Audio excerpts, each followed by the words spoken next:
Sore dari balkon rumah, hujan.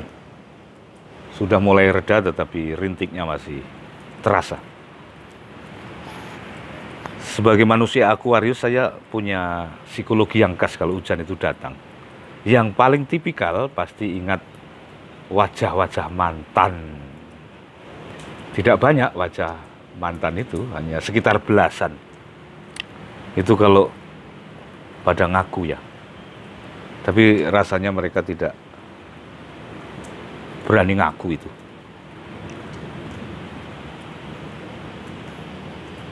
Salah satu mantan yang saya kait-kaitkan dengan hujan ini sebetulnya ada beberapa yang paling saya kenang. Karena saya jatuh cinta itu menjadi rutinitas. Mulai sejak SD kelas 2 itu saya merasa sudah punya pacar. Dan saya ingat betul pacar saya itu sampai hari ini alamatnya di mana, tinggalnya di mana, rumahnya seperti apa, gangnya di mana. Dan sesekali secara diam-diam saya, kalau ke kota itu saya lewat gang dia itu. Deg-degan. Tapi istri aku lapori juga, ini rumah mantanku. Tidak ngerti isi rumahnya seperti apa dan bentuknya sudah berubah seperti apa dan anaknya berapa.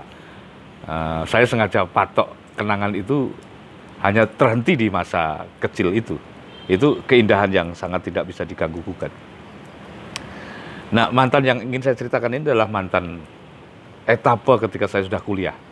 Dia teman beda jurusan, ya. Kami satu fakultas. Dan dulu masih ada penataran P4 itu, di hari-hari penataran itu sudah saya gempur itu. Wah, anak kok cantik begitu tinggi. Saya hanya sepundaknya itu. Tapi nggak urusan. Ya, jatuh cinta itu merdeka saja. Ditolak kan biasa. Jadi tidak ada soal-soal yang perlu diberat hatikan itu ya. Tetapi ketelatenan, aku gempur saben hari, aku dekatin setiap kali, itu buahnya ada juga. Dia mulai mengerti kalau aku menyukainya. Mungkin dia tidak menyukaiku, tetapi ia tidak serta-merta tega untuk menolak begitu saja, sehingga memberi ruang setidaknya untuk kami berbincang. Nah, karena gempuran-gempuran yang intensif, saya bisa mendekatinya lebih dekat, sampai puncaknya adalah saya berhasil memboncengkan dia. Ya, ini sudah ijazah yang penting. Jadi naksir zaman itu kok sudah berhasil membawanya ke jok motor kita, itu sudah berita yang layak jadi viral. Nah, kami bermotor bersama. Jangan tanya keindahannya. Oh, itu jantung berdentam-dentam. Dan seluruh jalan raya itu seperti sepi, yang ada hanya kami berdua itu. Sayang kemesraan ini terganggu oleh hujan, karena sepeda motor saya itu datang dari jenisnya yang tertua di generasinya. Rekan-rekan seangkatannya sudah almarhum dan almarhumah. Mungkin pabriknya juga sudah tutup, sehingga kendaraan ini benar-benar sedikit lebih muda dari fosil gitulah. Karena kekuatan mahasiswa yang sambil menggambar kartun, menulis tulisan-tulisan secara freelancer di media massa, tidak banyak honor yang bisa saya upayakan untuk membeli sepeda motor yang baik ya. Kekuatan saya jadi tingkat itu.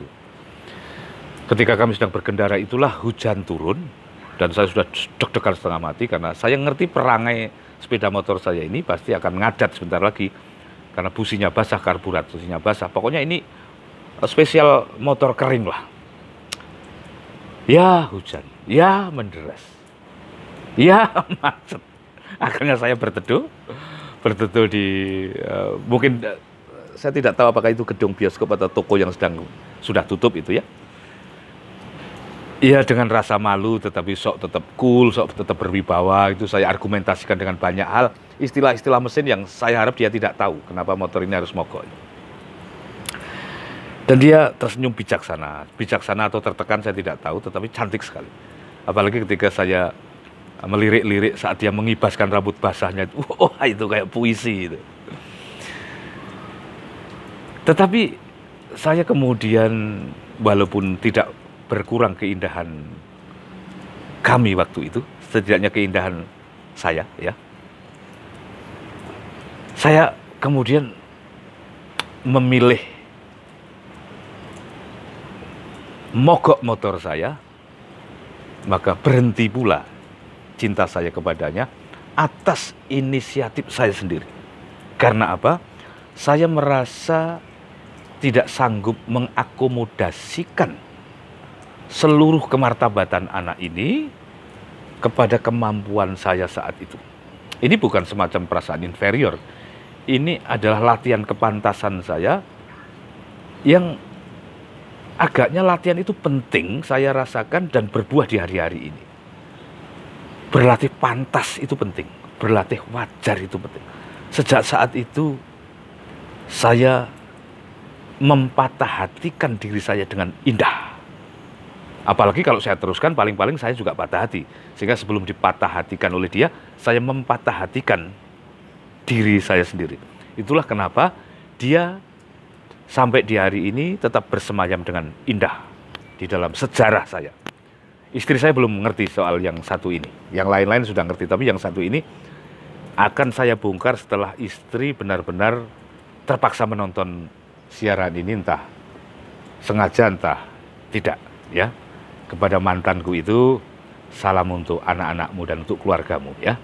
Terima kasih, saya sudah kamu beri ruang untuk sekelebat hadir di dalam hidupmu.